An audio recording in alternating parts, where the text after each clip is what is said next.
episode number 183 of the Wholesome Fertility Podcast. Welcome to the Wholesome Fertility Podcast. I'm Michelle, a fertility acupuncturist here to provide you with resources on how to create a wholesome approach to your fertility journey.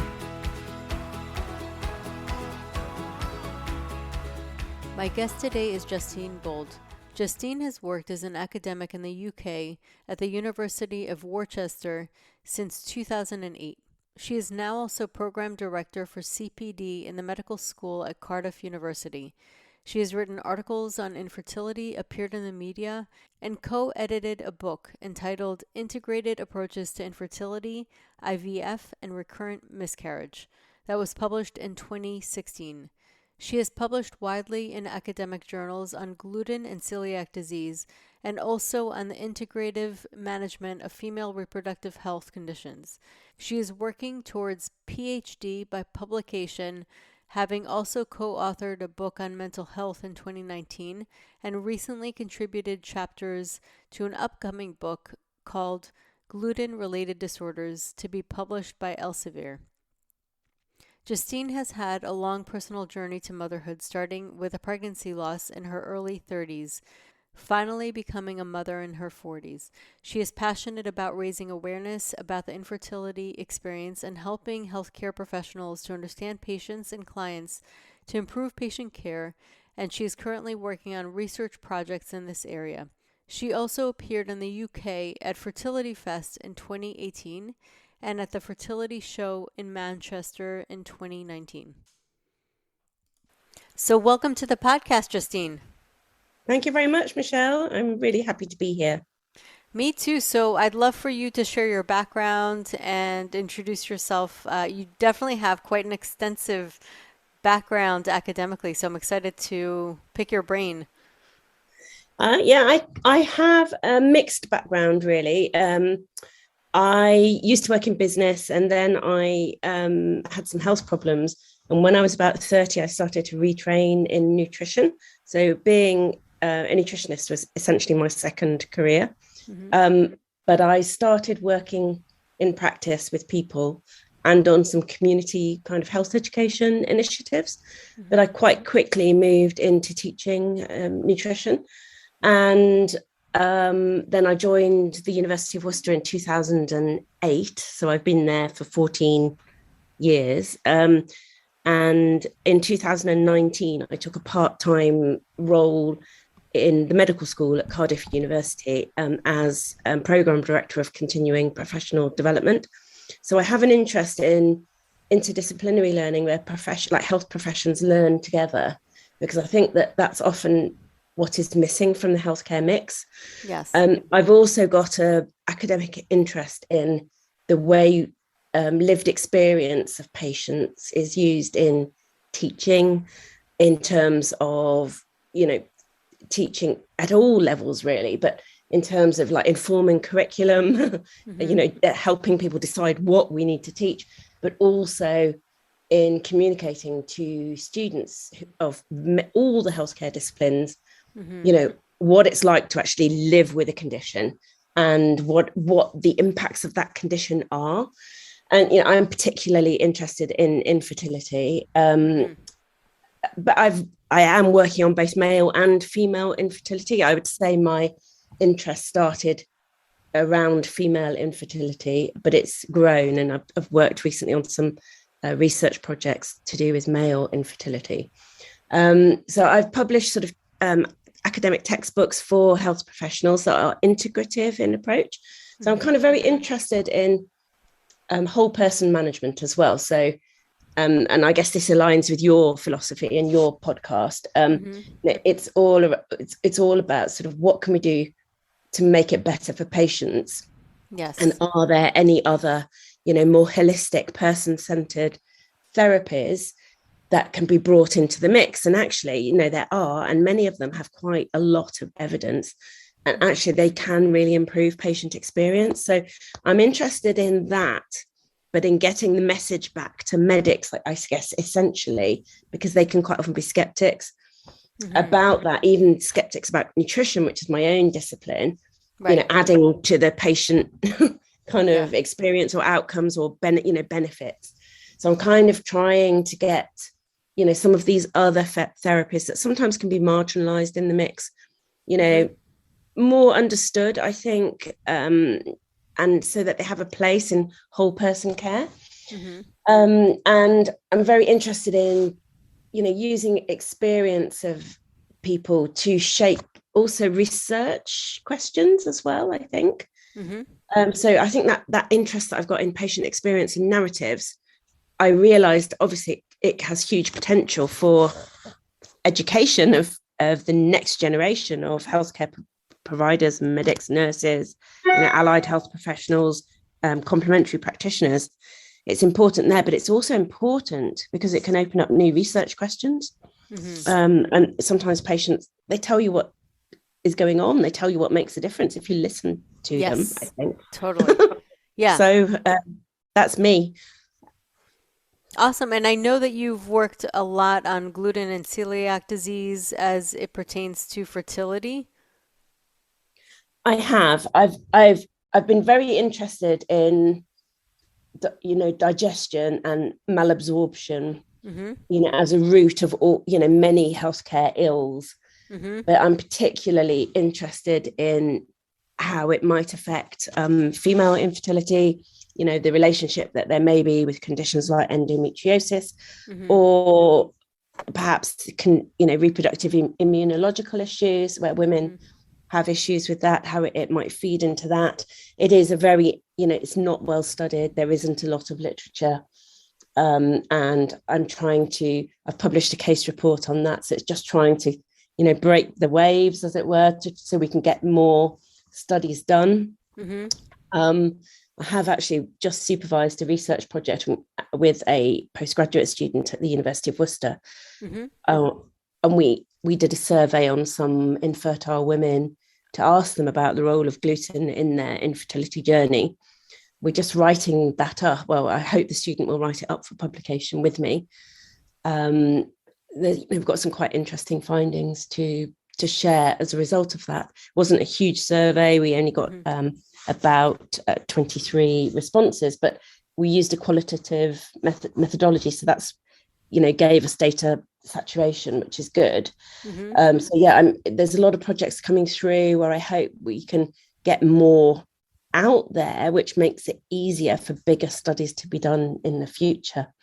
I think a lot of people don't believe there's a link, and there is. So for some people, obviously not for everybody, but for some people there is a link, and the literature is telling us that. And there's some very interesting case reports with recurrent miscarriage and gluten-free diets being used, therapeutically there. They're only case reports, so they would say the evidence is weak, but it's emerging data. So I really hope over the next 5 years, 10 years, we'll see more studies coming out that look at that.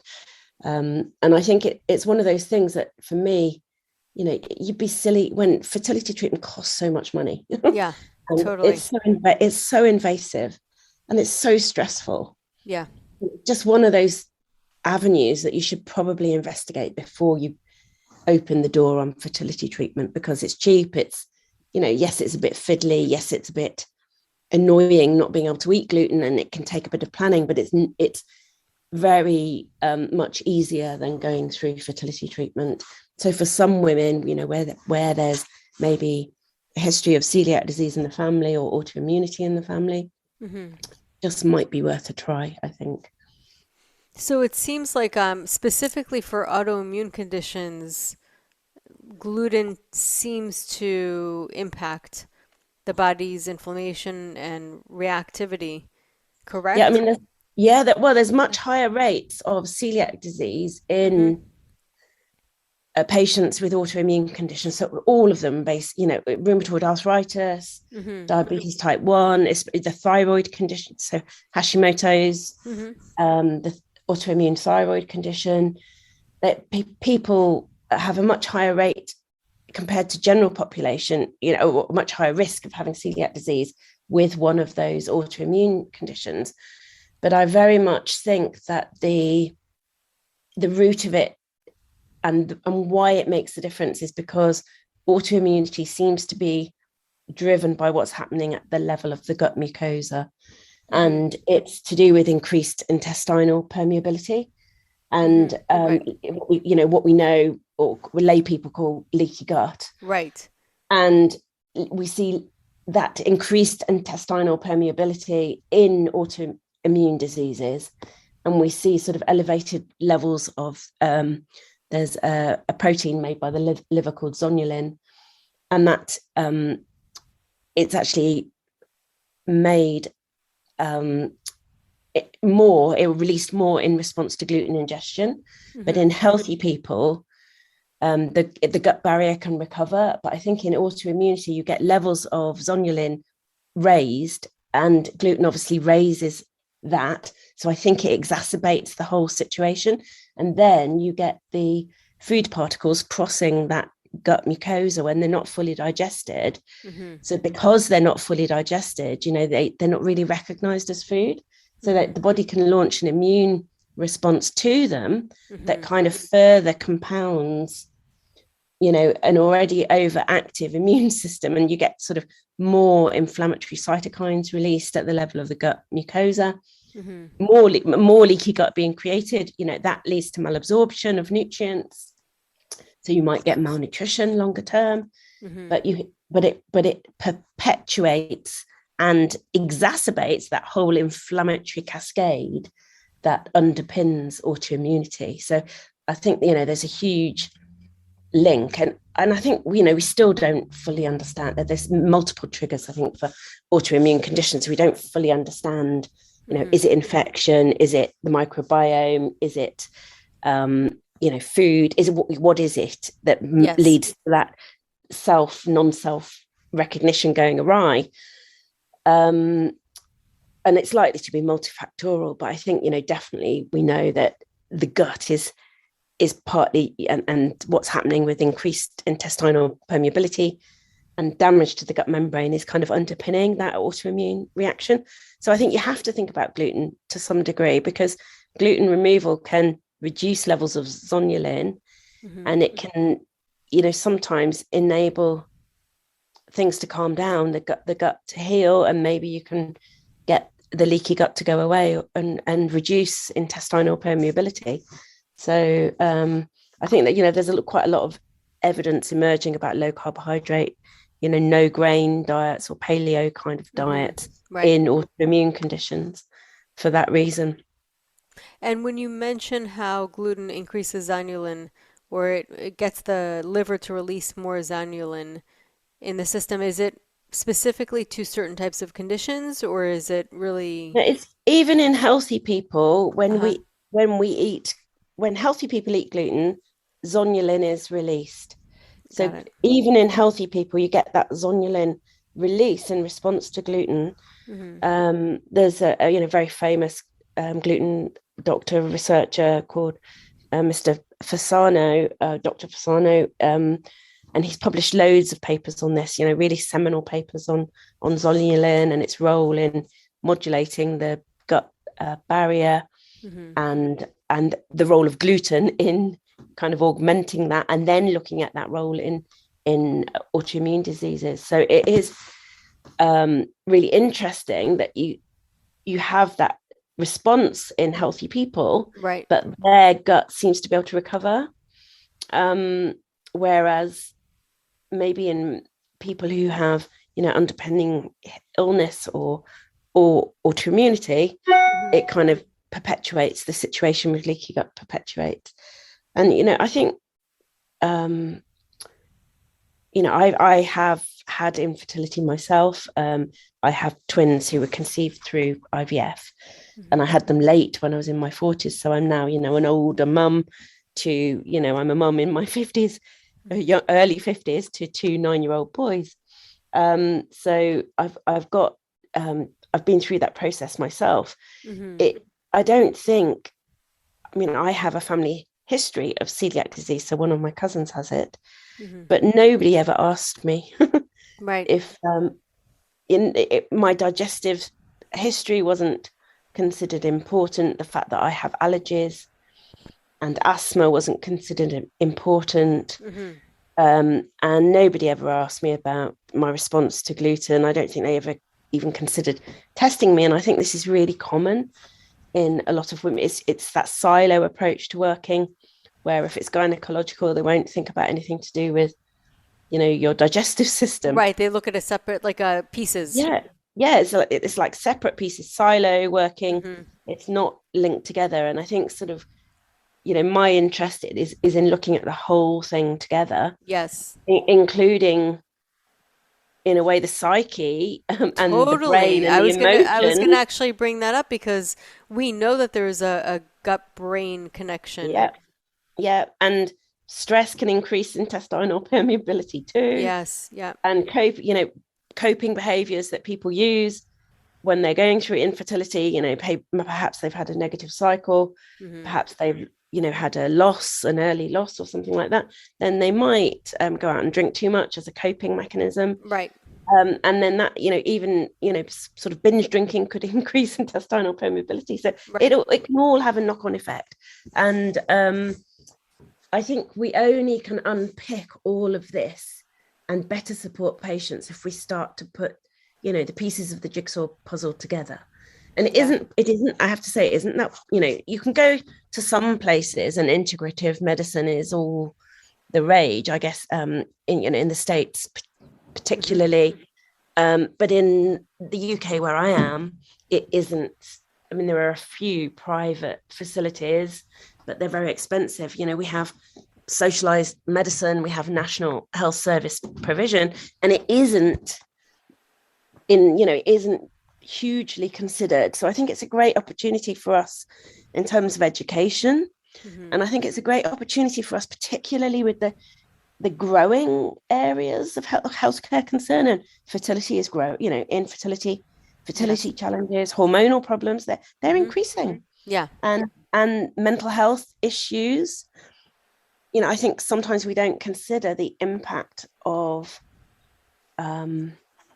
what is the impact of going through infertility on men and women, Mm-hmm. either successfully or unsuccessfully, on future mental health. What's the experience of going through treatment and having losses, recurrent miscarriage, on future mental health? And I think that they're starting to realize that actually sort of things like miscarriage are in women, it's documented to be associated with increased suicide risk even. So we have to stop joining it all together for everybody, men and women. I think, looking at other parts of the body and issues with that and what it does, and thinking about the links between, the gut and the brain, and thinking about whole person care that includes, counseling, psychotherapeutic options as well. So I think it's really important and a really big, I guess it's a big part of my personal mission now, is to try to raise awareness, to educate as many professionals of all different types as possible, and 3, to listen to patients and let them tell us what we should be researching and how we should be improving our care as well. I really, really resonate with that, because we do get the messages loud and clear when we really pay attention, because I do also believe that our bodies are so intelligent and they communicate with us, they communicate with our patients. I'll never override, that's like a rule that I have. I never override my patient's intuition. I won't make them question their own intuition and what they're feeling, because sometimes it doesn't make sense to me logically with what I've learned, but there's a reason for it. And our bodies do communicate with us. And the more we start to listen, the more we get the messages and understand where it's leading. Now, my question is going back to what we spoke about. A lot of people think of gluten and celiac, but then there's a range. And sometimes a person goes and gets tested for celiac and they're not celiac, so they think it's fine. But then there's gluten sensitivities. Yes. There's gluten-related disorders, and there's a wide spectrum. There's basically celiac disease, which is an autoimmune condition that affects the gut lining in the small intestine. there is a condition called dermatitis herpetiformis, which is actually basically a skin manifestation of celiac disease, and it manifests as sort of blistering and a very pronounced rash. That's quite rare, but often misdiagnosed. Mm-hmm. And then there's a gluten-related ataxia as well, where antibodies are produced, which leads the body to kill certain cells in the brain, and that causes like a neurological manifestation to do with like unsteadiness and abnormal gait. Mm-hmm. And they are, gluten-related disorders that are bunched together, closely related to ataxia and dermatitis herpetiformis are closely related to celiac disease. Mm-hmm. And then you've got the non-gluten celiac sensitivity, which some people call non-celiac wheat sensitivity. So is it gluten? Is it wheat? We don't really know. Mm-hmm. But that non-celiac gluten sensitivity, it's not autoimmune, but there is immune involvement. Mm-hmm. And I think this is what I have personally, which has sort of fed my interest in this area. Yes. So the immune response in that condition is more likely to be systemic, so affect the whole body. Mm-hmm. It's more likely to maybe manifest as fatigue or mood changes or skin eruptions, mm-hmm. and or low energy, that kind of thing. But yes, that has been reported to also cause malnutrition, mm-hmm. although they haven't directly shown the kind of damage at the level of the gut lining that you see with celiac disease. Mm-hmm. That there can be lower levels of nutrients in those groups of patients, but you get this kind of more systemic inflammation and immune response associated with inflammation. So it's very interesting, and I think people who have that may feel ill after eating gluten, up to 3 days, in 3 days' time. So it's not maybe immediate, and it may not affect just their tummy. There are lots of symptoms that can appear all over the body, to do with general malaise. Mm-hmm. And actually it can be quite difficult to pinpoint because the timing can be quite far removed from the point of you eating it. Right, exactly. Yeah. So it's sort of with that, I mean, part of what I try to do, I don't put all of my when I work with clients privately, I wouldn't put everybody automatically on a gluten-free diet because it's hard and it affects quality of life and ability mm-hmm. to socialize. But part of what I try to do is unpick whether they might need to. And are they in the group? Have they got the family histories? Have they got the associated conditions where, what are their signs and symptoms? Is there something telling us that they, maybe need a test for celiac disease and they haven't had one, and that hasn't been picked up?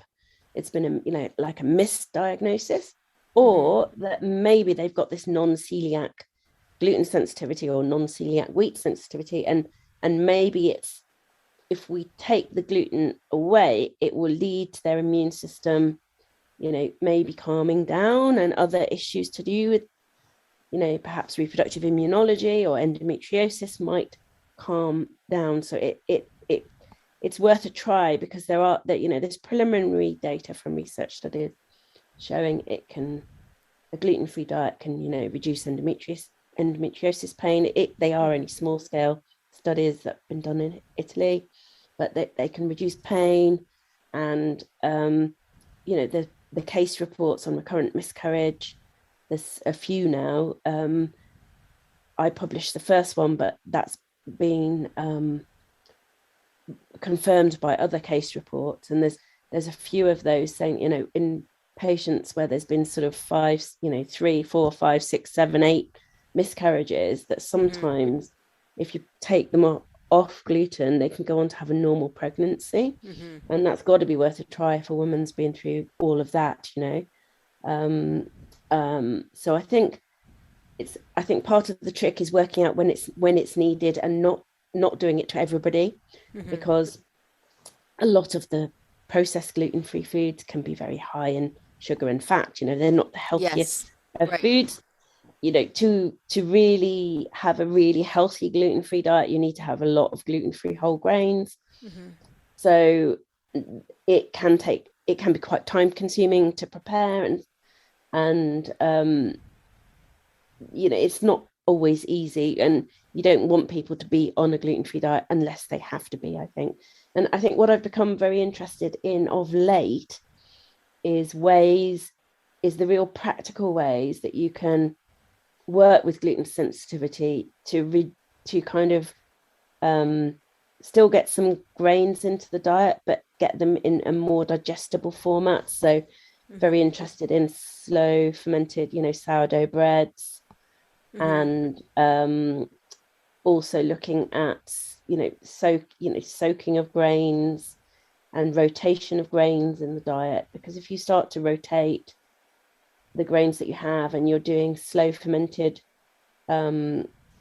breads, maybe you've allowed that fermentation, you know, for more, you know, 24 hours or longer, then that can actually make the gluten in the bread more digestible. So I'm quite interested in how those kind of products can improve quality of life in those with gluten sensitivity. And this is more for sensitivity, but celiac, they should avoid it at all costs. Yeah, in celiac disease, the treatment is a lifelong gluten-free diet, and they can't eat gluten. But in gluten sensitivity, where it's not celiac disease, you know, they may be able to have once every 3 days some sourdough bread, and maybe a rye sourdough, maybe a spelt sourdough, and maybe to vary it. But just having that, you know, once every 3 days could increase the quality of life, because they could go out for dinner with friends or socialize more, and they maybe don't feel so isolated. So there's quite a lot. I mean, I've looked at, there are other things in grains besides gluten that can be problematic. There's FODMAPs, which some of the indigestible carbohydrates, fructans, which is quite high in wheat, is one of the main ones. And the pesticides too. Yeah, there's the it's the herbicide residues, actually. Glyphosate, that can be a big issue. In animals, we don't have human data. I think that's the qualifying thing to say, is that in animals it would appear that exposure to that can cause the same, or mimics the damage seen in celiac disease. And it can also sort of mimic what we see in inflammatory bowel disease as well, actually, but we don't have human data. So just using organic flours, perhaps reducing pesticide exposure, can be a useful tip for those with gluten sensitivity. Maybe having it once every 3 days, or trying a rye or a spelt. If you don't want a normal wheat flour, you may find that you could tolerate that slightly better if it's slow fermented as well. And I think the other thing is that sometimes you can there's also things called lectins in grains, and there's another group of compounds. So lectins are they're found in beans and legumes as well. And obviously proper cooking and soaking can get rid of them. Sprouting as well. So sprouting can be quite useful. And there's also something called amylase trypsin inhibitors. And they're proteins that kind of resist digestion, essentially. They kind of help protect the plant, which is why they're in the plant. But they are known to also contribute to intestinal permeability. So this is one of the reasons why, maybe, a lot of people eat, when they eat, will have, 2 pieces of a mass-produced bread for breakfast. They maybe have a sandwich with mass-produced bread for lunch. And then maybe they have pasta for dinner. So that's 3 main meals with mass-produced kind of wheat-based products. And sometimes if you can actually say, well, let's not do that. Let's try and have a wheat-free breakfast and a wheat-free lunch. So maybe you're looking at sweet potatoes or oat-based porridge, something like that for breakfast, sweet potatoes, maybe a baked sweet potato or something like that for lunch. And maybe you could try a gluten-free pasta for supper. And suddenly you take those wheat things out. Yeah, sometimes people can feel very much more energized. Sometimes they lose weight or bloating might go down. Hmm. Sometimes their skin improves. And you, Yeah. you can go through all the symptoms. Sometimes you can, if the client wants to, do blood work. You can do the antibody screening for celiac disease as well. But you can do quite a lot by just taking the food out and bringing it back in Right. and looking at frequency of consumption. And I'm interested in that as an add-in, I think, to the mix of trying to conceive, managing, a lot of problems to do with reproduction, like endometriosis, particularly fibroids as well. Hmm. It's quite interesting to look at those therapeutic approaches, to support people. Yeah, and it sounds like there's many different ways that for certain people gluten can impact them if they have celiac disease and underlying immune conditions, that's number one. And then another thing is just really not being able to, if you do have so much inflammation, malabsorption, not being able to get the nutrients that you're supposed to get, no matter how many supplements you take or what food choices you're eating. If you're still having something that's constantly nudging and bothering your body, then you're not able to absorb it and give yourself the nutrients needed really for fertility or sustained pregnancy. Yeah, I think that you could eat the best diet in the world, couldn't you? And Yeah, eat the best supplements in the world. But if you have a damaged gut lining, your absorption is not going to be optimal. And you may be in a state of malnourishment if you can't right. absorb enough. So it's sort of, I think sometimes you've got to think about getting that gut lining right before you, before Yes. you take those supplements, because so it's working at that level to restore kind of gut function to get the rest of the bad body into balance, I think. Yeah. um, I see it as part of the kind of support process for trying to conceive, or part of the support process for preconceptual care, when people are planning a pregnancy.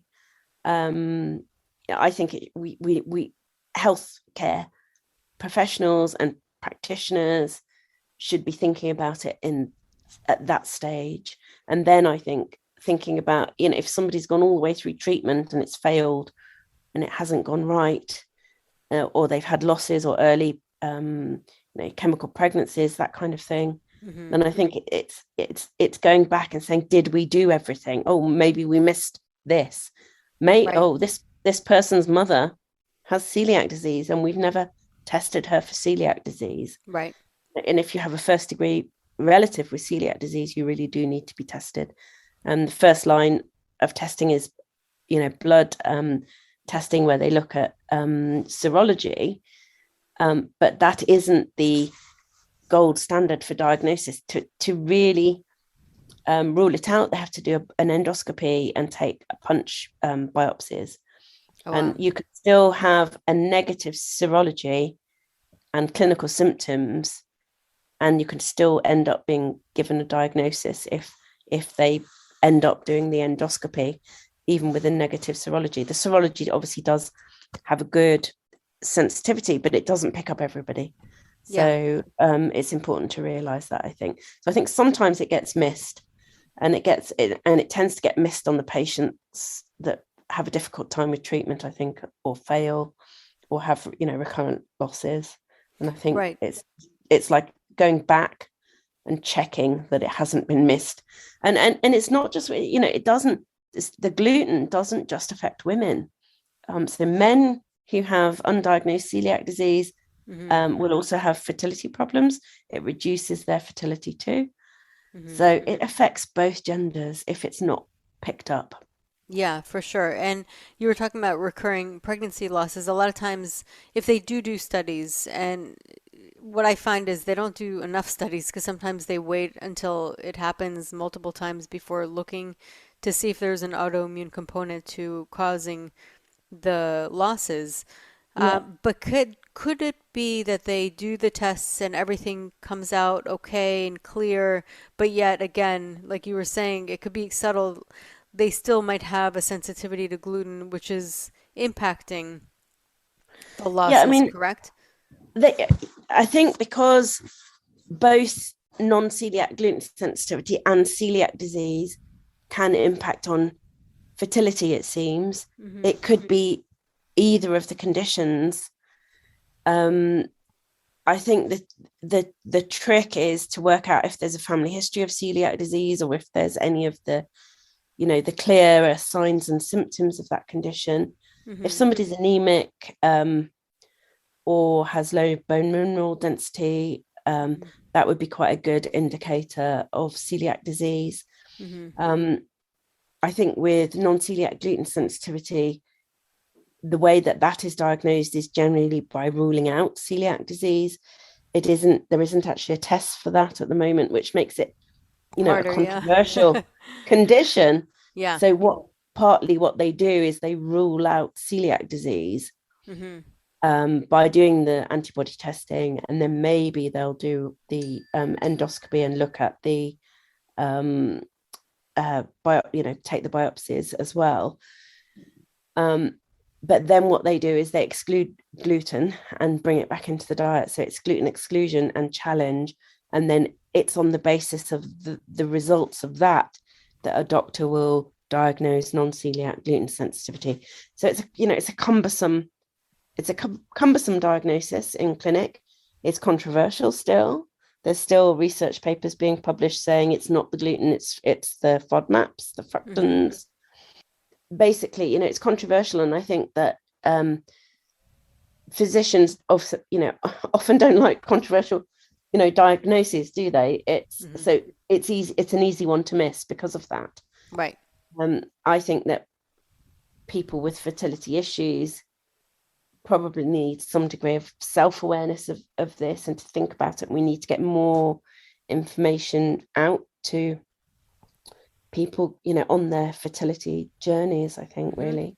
Yeah, totally. And a lot of times if I do work with people who've tried to conceive and they don't really eat a lot of bread. I mean, they do sometimes, but it's not hard for them. I say, if it's not hard for you, maybe Yeah. try Yeah. removing gluten. If it's not that big of a stretch. And then sometimes if it is a stretch and they ruled out celiac through blood tests, then I can say maybe at least do organic. Yeah. Yeah. Organic or sourdoughs, Yeah, I think, or, sprouted, fermented yeah. grains only. If it's not that big of a deal, which a lot of times nowadays people don't eat as many grains. I think it's just become in vogue. Yeah. So it's not really that hard. People have gotten used to it. But I agree also on the other end that sometimes the non-gluten grains or products that are very processed aren't great either. So it really, is a balance for sure. Yeah, I think it's about whole foods that are That's right. gluten free, Yeah. and trying to use, a mixture of those. I think there is some evidence that even gluten free foods have some trace particles of gluten in them. Yes. They have to have less than 20 parts per million, I think, to be labeled as gluten free, but there's still 20 parts per million. So I think if somebody's very gluten sensitive, um, I've seen some data saying that even pulses were contaminated just from storage facilities. So I think things like rinsing pulses before they're cooked, if you're buying them dry, all the soaking of things, rinsing, it's all Hmm. quite good. Food prep methods, if people have got the time. You know, Right. I, that's it's always a time kind of convenience equation, isn't it? Because Yes. I struggle, I struggle myself. I work, I've got two children, I've got builders in my house. Sometimes I don't have time to do what I want to do because there's so much going on. So I think it is always sitting down with your client and working out what they can do within the, realistically, I think, within the constraints of their life at that time, knowing that it may change, of course, because people sometimes have more time at different times or different periods in their life, and they're better able to make change. But I think, we need to help people make changes, don't we, using Yes. really supportive, practical tips, I think, really, Yeah, that definitely. fit with their lifestyles. Yeah, and I always call it a strategy. It really is like lifestyle strategy because there are certain strategies you could put in place that make it a lot easier. Yeah. So, If, how can people find the research that you're looking into if people wanted to find out more? yeah, so I work at two universities and I have a public profile at both of them. So the University of Worcester, that's in the UK, I can send you the links for that. And I have a profile for my publication list there. Hmm. So it's got one of the textbooks that I edited on infertility and some of the journal articles that I've done. We've hopefully got a couple more coming up in the next, I would say, 3 to 6 months, hopefully, Hmm. coming out. I've got one under peer review at the moment, which I hope we'll get through. Obviously, you never quite know. Yes. Um, so there's more of my publications on my Worcester profile. I have others, some on my Cardiff profile as well. But you can Google those. I can send you the links. Yeah, if you send me the links, I'll put them in the episode notes so everybody who's Yeah, listening can just go ahead and see it in the episode notes. that's great.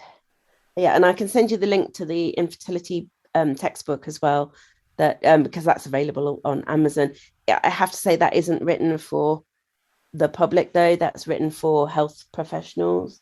So But that's it it is is great quite information because technical. I do Yeah, actually have some healthcare professionals that are interested in specialize in fertility that listen to this podcast. So I'm sure they're going to be really yeah, interested. yeah. So I mean, it's a kind of quite a technical read. Yeah. That's what I would say. Well, Um, thank you so much, Justine. I could definitely talk to you for hours because this is a very interesting topic, and you're right. I mean, I think that a lot of times it will get dismissed by medical professionals because it doesn't have as much research on it. But again, it's so important to listen to patients and what they yeah, say because to me, that should also have weight yeah. towards Well, their I'm treatments. hoping that we'll get more evidence accumulated as we go on. Yeah. So yeah, I will let you know if we get our gluten fertility paper out. I will let you know. Oh, that would be amazing. Yeah, it would be really Okay. great information for me as well. But if you do, I will definitely post it on the episode notes as well for the listeners Fab. It's been to great see. to talk to you, Michelle. Well, thank you so much, Justine. Thank you. So that concludes today's episode. You can find all of the links mentioned on the episode notes. If you're enjoying these episodes, please take a moment to share and leave a review. Reviews mean everything to podcasters, and I really enjoy hearing from my listeners. You can also find me on my website at www.thewholesomelotus.com or email me at info@thewholesomelotus.com. I love hearing from my listeners. If you're interested and want updates as well as a free ebook on my top 10 fertility boosting habits, you can visit my fertility page on www.thewholesomelotus.com. I thank you so much for listening in and hope that you have a beautiful day.